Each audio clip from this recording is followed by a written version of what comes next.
നമസ്കാരം. സ്വന്തം സുഹൃത്തുക്കളെ സുരക്ഷിതമായി ആശുപത്രിയിലെത്തിക്കാൻ സാധിച്ചെങ്കിലും ബിജുവിന്റെ മനസ്സ് ഇപ്പോഴും ആ വെടിപ്പുരയിലാണ്. ജോലി ചെയ്തിരുന്ന സ്ഥലത്തിനപ്പുറം വെടിമരുന്ന് പുരയുടെ ഉള്ളിലുണ്ടായിരുന്ന മറ്റു തൊഴിലാളികളുടെ അവസ്ഥ എന്തായിരിക്കുമെന്ന ആശങ്ക അവനെ വല്ലാതെ പൊള്ളിക്കുന്നുണ്ട്.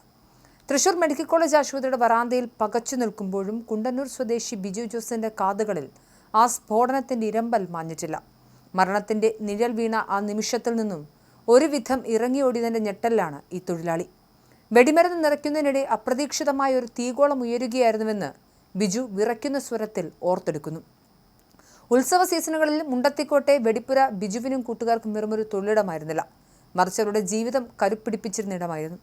ഇന്നലെ ബിജുവും സുഹൃത്തുക്കളായ വിഷ്ണുവും അഖിലും സാജനും വെടിമരുന്ന് നിറയ്ക്കാൻ തയ്യാറെടുത്തിരുന്ന സ്ഥലത്തിന് തൊട്ടടുത്ത് ഏകദേശം 30 മീറ്റർ മാത്രം അകലെയാണ് ആ ദുരന്തം പൊട്ടിത്തെറിച്ചത്.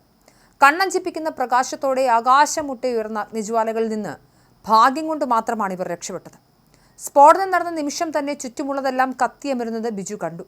ഒപ്പമുണ്ടായിരുന്ന സുഹൃത്തുക്കൾക്ക് പൊള്ളലേറ്റതോടെ മറ്റൊന്നും ആലോചിക്കാതെ അയൽവാസിയുടെ വാഹനത്തിൽ അവരെയും കൊണ്ട് മെഡിക്കൽ കോളേജിലേക്ക് പായുകയായിരുന്നു ബിജു. തന്റെ ജീവൻ രക്ഷപ്പെട്ടതിനേക്കാൾ ഒപ്പമുള്ളവരുടെ ജീവൻ കാക്കാനായിരുന്നു ആ നിമിഷം അവന്റെ പോരാട്ടം. ആശുപത്രിയിലെത്തിച്ച സുഹൃത്തുക്കൾ തീവ്രപരിചരണ വിഭാഗത്തിൽ ചികിത്സയിലാണ്. എന്നാൽ തന്റെ കൺമുന്നിൽ കത്തിയമർന്ന ആ വലിയ കെട്ടിടത്തിനുള്ളിൽ കുടുങ്ങിപ്പോയ സഹപ്രവർത്തകരുടെ മുഖം ബിജുവിനെ വേട്ടയാടുകയാണ്.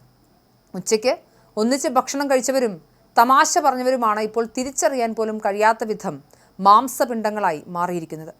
വെടിമരുന്ന് പുരയുടെ ഉള്ളിലുണ്ടായിരുന്നവരുടെ അവസ്ഥ ഓർക്കുമ്പോൾ ബിജുവിന്റെ ഉള്ളം പിടയുകയാണ്.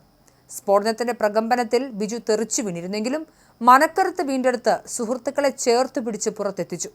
താൻ പണിയെടുത്തിരുന്ന ഷെഡിന് തൊട്ടടുത്തുള്ള പ്രധാന ശേഖരണശാലയിലാണ് ആദ്യം പൊട്ടിത്തെറിയുണ്ടായത്. അവിടെ ഉണ്ടായിരുന്നവർക്ക് ഓടി മാറാൻ പോലും സമയം ലഭിച്ചിട്ടുണ്ടാവില്ലെന്നും ബിജു പറയുന്നു. തീഗോളം ഉയർന്നതും എല്ലാം നിശബ്ദമായതും സെക്കൻഡുകൾക്കുള്ളിലായിരുന്നു. മുണ്ടത്തിക്കോട് പ്രദേശത്ത് ഇടുങ്ങിയ സ്ഫോടനം ബിജുവിനെ പോലുള്ള നിരവധി സാധാരണ തൊഴിലാളികളുടെ ജീവിതമാണ് തകർത്തത്.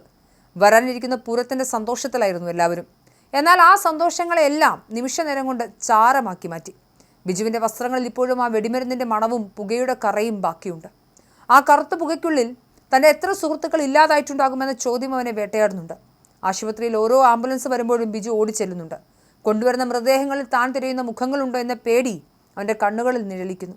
സ്വന്തം പരിക്ക് പോലും വകവെക്കാതെയാണ് ബിജു സുഹൃത്തുക്കൾക്കായി ആശുപത്രി മുറ്റത്ത് കാത്തു നിൽക്കുന്നത്. വെടിപ്പുരയിലെ ഓരോ ജോലിക്കാരനെയും പേരെടുത്ത് വിളിക്കുന്ന അത്രയും ആത്മബന്ധം അവർക്കിടയിലുണ്ടായിരുന്നു. ഇത്രയും വലിയൊരു തീപിടുത്തം മുമ്പ് കണ്ടിട്ടില്ലെന്ന് ബിജു സാക്ഷ്യപ്പെടുത്തുന്നു. വെടിമരുന്ന് ഉണക്കാനിട്ട ഭാഗത്തു നിന്നാണോ അതോ ഉള്ളിൽ നിന്നാണോ തീ പടർന്നതെന്ന് ഇപ്പോഴും ആർക്കും വ്യക്തമല്ല. സ്ഫോടനത്തിന് പിന്നാലെ ഉയർന്ന കറുത്ത പുകപടലങ്ങൾക്കിടയിൽ നിന്നും രക്ഷപ്പെടാൻ കഴിഞ്ഞത് പുനർജന്മമാണെന്നാണ് ബിജുവിന്റെ വിശ്വാസം. തന്റെ കൂടെ ജോലി ചെയ്തിരുന്നവരുടെ കുടുംബങ്ങളെ ഇനി എങ്ങനെ അഭിമുഖീകരിക്കുമെന്ന ആശങ്കയും അവനെ അലട്ടുന്നുണ്ട്.